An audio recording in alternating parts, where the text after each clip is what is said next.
Welcome back students. In this video we are going to discuss the chemical properties of ethers. ethers की chemical properties हम लोग discuss करने वाले हैं. ठीक है, जो आपके ethers हैं मैंने आपको बताया था ये हमारे least reactive substances हैं. इतने सारे आप लोगों के पास फंक्शनल ग्रुप्स होते हैं, उन सभी फंक्शनल ग्रुप्स में से जो हमारे ईथर्स हैं these are the least reactive, सबसे कम इनकी क्या होती है, रिएक्टिविटी होती है. तो ये केमिकल रिएक्शंस भी कोई बहुत ज्यादा शो नहीं करते, थोड़े से ही कुछ पर्टिकुलर केमिकल रिएक्शंस हैं जो हमारे ईथर्स क्या करते हैं, शो करते हैं. जिसमें से फर्स्ट केमिकल रिएक्शन क्या है, reaction of ethers. First is reaction of ethers with halogen acids, या फिर हम उनको हाइड्रोजन हैलाइड्स भी बोल देते हैं. ठीक है, क्या है आपकी halogen acids, these are HX. ठीक है, ईथर्स जो हैं वो हेलोजन एसिड्स के साथ रिएक्शन शो करते हैं. कैसे शो करते हैं, देखिए ये आपका हो गया ईथर ROR. ये क्या करेगा, हेलोजन एसिड यानी कि HX के साथ रिएक्शन शो करेगा. किस टाइप से इसका रिएक्शन होगा, देखो R एंड X, ये दोनों तो मिलकर के क्या बना लेते हैं, आपका एल्काइल हैलाइड बना लेंगे. मींस दो R हैं, एक एल्काइल ग्रुप एक हेलोजन के साथ कंबाइन हो जाएगा और एल्काइल हैलाइड बना लेगा, plus R O and H मिलकर के क्या बना लेंगे, एल्कोहल्स बना लेंगे. अब जो ईथर्स हैं वो थोड़े से अमाउंट में हेलोजन एसिड्स के साथ रिएक्शन शो नहीं करते. मींस ईथर्स का रिएक्शन थोड़ी से अमाउंट में हेलोजन एसिड्स को लेकर के नहीं किया जाता, एक्सेस में होती है आपकी हेलोजन एसिड्स. तो पहले कुछ अमाउंट जो आपका हेलोजन एसिड के साथ है वो रिएक्ट करके ईथर्स के साथ ये बना लेता है. अभी भी कुछ हेलोजन एसिड आपके पास प्रेजेंट है तो वो हेलोजन एसिड आपके ROH एल्कोहल के साथ फर्दर क्या हो जाता है, कंबाइन हो जाता है. ध्यान रखना, एल्कोहल के साथ दोबारा से आपकी हेलोजन एसिड हो जाती है कंबाइन, और क्या बनाएगी कंबाइन होके, ये हाइड्रोजन एंड ये OH मिलकर के क्या बना लेंगे, water. And this R and X ये दोनों मिलके क्या बनाएंगे, आपके वही एल्काइल हैलाइड. तो एल्काइल हैलाइड प्लस वाटर की हो गई फॉर्मेशन. तो ओवरऑल अगर आप ईथर्स का reaction excess amount of halogen acid के साथ करा देते हैं या हाइड्रोजन हैलाइड्स के साथ करा देते हैं तो क्या बनेंगे, आपके एल्काइल हैलाइड्स बनेंगे. ठीक है, वाटर बनेगा, प्लस साथ में फॉर्मेशन किसकी हो जाएगी, आपके एल्कोहल की फॉर्मेशन हो जाएगी. ये तो मैंने ईथर यहाँ पे कैसे लिया था, सिमेट्रिकल ईथर. ठीक है, सिमेट्रिकल ईथर है. मान लीजिए मेरे पास प्रेजेंट हो कोई अनसिमेट्रिकल ईथर, तो अनसिमेट्रिकल ईथर का मतलब दोनों एल्काइल ग्रुप्स अलग अलग होंगे, डिफरेंट होंगे. अब मान लीजिए ये है मेरे पास अनसिमेट्रिकल ईथर, इसका रिएक्शन मुझे कराना है किसके साथ, HX के साथ. ठीक है, ये आपका अनसिमेट्रिकल ईथर हो गया, और इस अनसिमेट्रिकल ईथर का रिएक्शन मुझे किससे कराना है, हेलोजन एसिड से यानी कि HX के साथ कराना है. तो जो आपका फर्स्ट वाला R लिख रखा है, this alkyl group combines with X. ठीक है, ये क्या करता है, X के साथ कंबाइन हो जाता है for the formation of RX plus R-OH. इस सब्सटेंस की यहाँ पे क्या हो जाती है, फॉर्मेशन हो जाती है. ठीक है, RX plus R-OH means alkyl halide भी बन रहा है और कौन बन रहा है, एल्कोहल भी यहाँ पे बन रहा है. सेकेंड पॉइंट हमेशा ध्यान रखें, एक इस केस में जब अनसिमेट्रिकल, क्योंकि हमारे पास सब्सटेंसेस होते हैं तो हमें ध्यान रखना होता है, अगर आपके पास इन दोनों में से कोई एक ग्रुप कैसा है, टर्सरी ग्रुप है. टर्सरी का मतलब क्या है, ये आपका कार्बन, एक मिथाइल ग्रुप मान लो यहाँ है, second methyl group and third methyl group, यहाँ पे आ गया ऑक्सीजन और यहाँ मान लो आ रहा है आपका CH3. ये आपका ईथर ही तो है.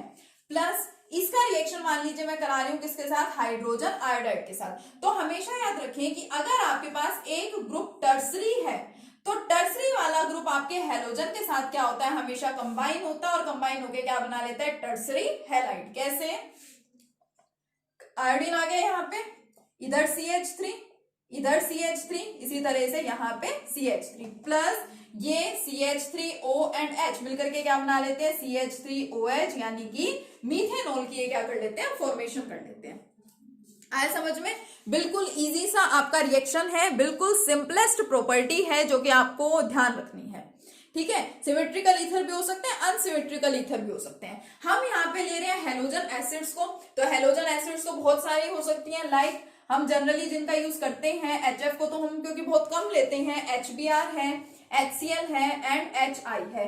सबसे ज्यादा इजीली रिएक्टिव यहाँ पे मतलब इजीली रिएक्ट कौन कर पाएगा ईथर्स के साथ, HI. क्योंकि पी ब्लॉक एलिमेंट्स में हमने बॉन्ड स्ट्रेंथ, बॉन्ड डिसोसिएशन के बारे में पढ़ा है। हाइड्रोजन और आयोडीन के साइज में लार्ज डिफरेंस होता है, जिसकी वजह से ये जो बॉन्ड है इन दोनों के बीच में वो ज्यादा स्टेबल नहीं है।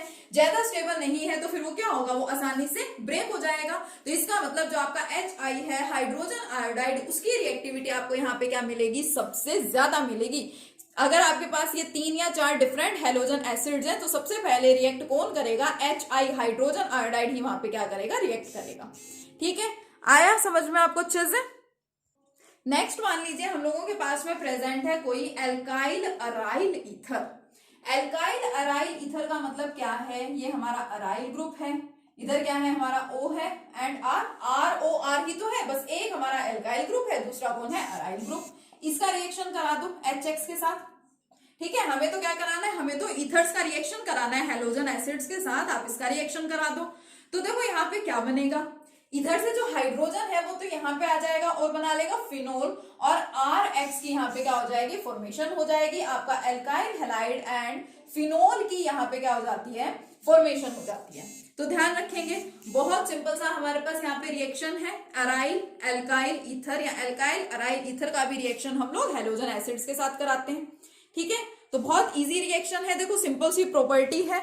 सेकेंड टाइप के रिएक्शंस जो हमारे ईथर्स शो करते हैं, जो सेकेंड टाइप के रिएक्शंस हमारे ईथर शो करते हैं, these are the electrophilic substitution reaction. जो हमारे अराइल अल्काइल ईथर या जो हमारे एल्काइल अराइल ईथर्स है, मींस इस टाइप के ईथर, वो क्या करते हैं, वो इलेक्ट्रोफिलिक सब्स्टिट्यूशन रिएक्शंस भी शो करते हैं। कैसे रिएक्शन शो करते हैं, इलेक्ट्रोफिलिक सब्स्टिट्यूशन रिएक्शन। वैसे ही रिएक्शन जो हम लोगों ने हेलो अरीन्स के केस में पढ़े थे, लाइक क्लोरोबेंजीन का हम लोग नाइट्रेशन कराते थे, ठीक है, सल्फोनेशन कराते थे, क्लोरीनेशन हम करा रहे हैं, ठीक है, मींस हेलोजिनेशन हम कराते हैं। ऐसे ही हमने अभी फिनोल के भी पढ़े थे, फिनोल का नाइट्रेशन हो गया था, ब्रोमिनेशन हो गया। इसी तरह से जो हमारे एल्काइल अराइल ईथर्स होते हैं वो भी क्या करते हैं, इलेक्ट्रोफिलिक सब्स्टिट्यूशन रिएक्शन शो करते हैं। And these type of substances, ये वाले जो हमारे ईथर हैं, this type of substance is ortho para directing. इसको हम लोग क्या बोलते हैं कि ये हमारे ऑर्थो पैरा डायरेक्टिंग ग्रुप है।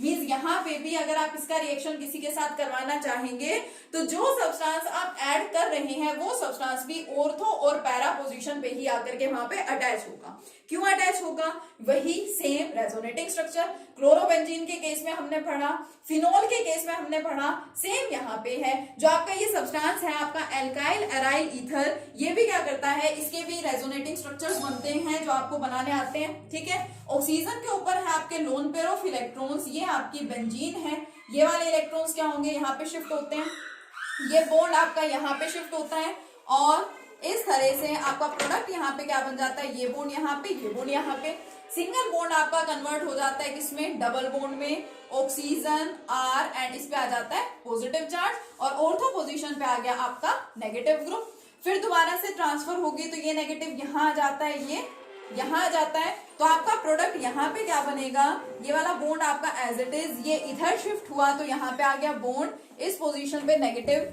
ठीक है, similarly oxygen positive and R। Next step में क्या होगा, ये नेगेटिव चार्ज यहाँ जाएगा और ये वाला बॉन्ड जाएगा यहाँ पे। ठीक है, और फिर दोबारा से ऐसा ही आप क्या कर लेंगे, रेजोनेटिंग स्ट्रक्चर बना लेंगे। क्या बनेगा आपका नेक्स्ट रेजोनेटिंग स्ट्रक्चर, देखो ये वाला बॉन्ड इधर, ये बॉन्ड इधर, इधर नेगेटिव चार्ज, ठीक है, and O positive R। Next step में फिर ये यहाँ शिफ्ट हो सकता है और ये वापस कहाँ जा सकता है, ऊपर। तो हमें दिख रहा है इस तरह से जो आपके नेगेटिव चार्जेस यहाँ पे डेवलप हुए हैं वो कहाँ पे डेवलप हुए हैं, ऑर्थो एंड पैरा पोजीशन पे। इसका मतलब जो हमारा एल्कोक्सी ग्रुप है, जो हमारा OR ग्रुप है, ये कैसा ग्रुप है, it is ortho para directing group. ये इनकमिंग ग्रुप को ऑर्थो और पैरा पोजीशन पे क्या कराता है, अपने साथ अटैच करवाता है या फिर कंबाइन कराता है। तो इस टाइप के रिएक्शंस इसके क्या हो गए, इलेक्ट्रोफिलिक सब्स्टिट्यूशन रिएक्शन। ठीक है, चलो देखते हैं इसके रिएक्शंस। चलिए देखिए, फर्स्ट रिएक्शन है halogenation, means addition of halogen. तो ये हमारे पास में कोई ईथर है ROR टाइप का, ब्रोमीन से रिएक्शन करा रहे हैं, ब्रोमिनेशन दिखा रही हूं मैं। रिएक्शन होता है इन इथेनोइक एसिड, ब्रोमीन को इथेनोइक एसिड के साथ लिया जाता है। तो हमने अभी पढ़ा कि ऑर्थो पैरा डायरेक्टिंग ग्रुप है, तो ये ब्रोमीन को कहाँ अटैच करेगा, ऑर्थो और पैरा पोजीशन पे।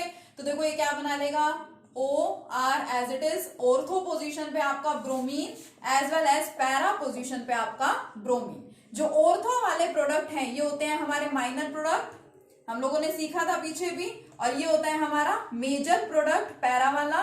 क्यों? क्योंकि पैरा के अंदर देखो ये दोनों ग्रुप्स आपको दूर दूर दिखाई दे रहे हैं। दूर होने की वजह से उनमें कोई हिंड्रेंस नहीं है, रिपल्शन नहीं है। आपका सब्सटेंस जो बना है वो स्टेबल होता है और एक्सेस अमाउंट में उसकी फॉर्मेशन होती है।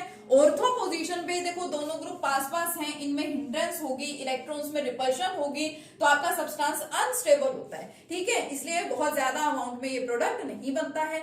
मान लो मैं यहाँ पे R को रिप्लेस कर दूं किसी एल्काइल ग्रुप से, सपोज मैंने ले लिया CH3, तो बेंजीन रिंग के ऊपर जो OCH3 है इसको कॉमनली बोला जाता है एनिसोल। इसका नाम क्या है? एनिसोल। एनिसोल के नाम से ये जाना जाता है। ठीक है, तो यहाँ पे हो गया OCH3, ये हमारा एनिसोल।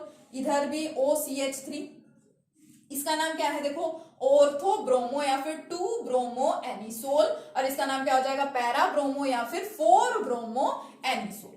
ठीक है, इसी तरह से यहाँ पे भी आप एनिसोल का एग्जांपल ले सकते हैं। Next is nitration. नाइट्रेशन का मतलब nitric acid in presence of concentrated sulphuric acid, and the mixture of concentrated sulphuric acid and concentrated nitric acid is known as the nitrating mixture.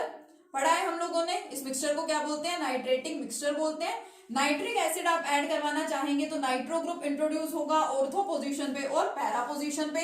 तो product देखो क्या बना? Ortho position पे आपका आ गया NO2 group, minor रहेगा ये product, और पैरा पोजीशन पे भी कौन आएगा? आपका NO2 ग्रुप। लेकिन पैरा वाला प्रोडक्ट कैसा रहेगा? आपका मेजर प्रोडक्ट या फिर मेन प्रोडक्ट। ये हो गया नेक्स्ट रिएक्शन, नाइट्रेशन। ठीक है, और देखते हैं। यस, देखिए अब नेक्स्ट रिएक्शन आपका फ्रीडल क्राफ्ट रिएक्शन। दो टाइप के होते हैं, Friedel craft alkylation and Friedel craft acylation या एसिटाइलेशन। एल्काइलेशन में आपको पता है एल्काइल हैलाइड्स ऐड करवाए जाते हैं RCl, और असाइलेशन में असाइल या फिर एसिटाइल हैलाइड भी हम इसको बोलते हैं RCOCl का एडिशन कराते हैं। तो ऑर्थो और पैरा पे ही प्रोडक्ट बनेंगे because it is our ortho para directing group. ये आपका एनिसोल है, तो इधर से जो आपका R ग्रुप है क्लोरीन हट जाता है, और आपका CH3 ग्रुप ऑर्थो पोजीशन पे भी और पैरा पोजीशन पे भी कौन आ जाता है? आपका CH3 ग्रुप। ठीक है, पैरा वाला आपका प्रोडक्ट कैसा रहता है? मेजर रहता है। और इसी तरह से यहां से भी क्लोरीन हट जाएगा, HCl बनाएगा वो साथ में। रिएक्शन हम पढ़ चुके हैं पहले भी, haloalkanes and haloarenes में। अगर आपने वो अभी तक नहीं सीखा है अच्छे से तो पहले उस लेक्चर को देखो, अच्छे से समझो। ठीक है, अब इसके अंदर क्या होगा? आपका OCH3 group as it is, और ऑर्थो पोजीशन पे आपका देखो COCH3 ग्रुप, और ऐसे ही साथ में पैरा पोजीशन पे यहाँ पे क्या आ जाएगा? आपका COCH3 ग्रुप। ठीक है, ये आपके बन गए, दोनों के दोनों प्रोडक्ट्स बन गए। ऑर्थो वाला आपका मेजर माइनर रहेगा और पैरा वाला कैसा रहेगा? मेजर प्रोडक्ट रहेगा। ठीक है, अब बेंजीन रिंग के ऊपर अगर COCH3 ग्रुप प्रेजेंट होता है तो आपको पता है उसको क्या बोलते हैं? एसिटाफिनोन बोलते हैं। तो देखो ये हमारा मेन ग्रुप है बेंजीन के ऊपर, COCH3 को हम लोग बोलते हैं एसिटाफिनोन। तो इस कंपाउंड का नाम क्या है? 1, 2, 3 एंड 4। फोर्थ पोजीशन पे आपका मिथोक्सी ग्रुप है, तो इसका नाम क्या हो जाएगा? 4 मिथोक्सी एसिटाफिनोन। नाम अच्छे से ध्यान रखेंगे, 4 मिथोक्सी एसिटाफिनोन यहाँ पे हमारा मेजर प्रोडक्ट है। ठीक है, तो ये केमिकल प्रॉपर्टीज कंप्लीट हो गई है ईथर्स की। हमारी unit alcohols, phenols and ethers यहाँ पे क्या हो गई? कंप्लीट हो गई। ठीक है, नेक्स्ट लेक्चर में कंटिन्यू करेंगे अपने नेक्स्ट टॉपिक के साथ। Okay, thank you.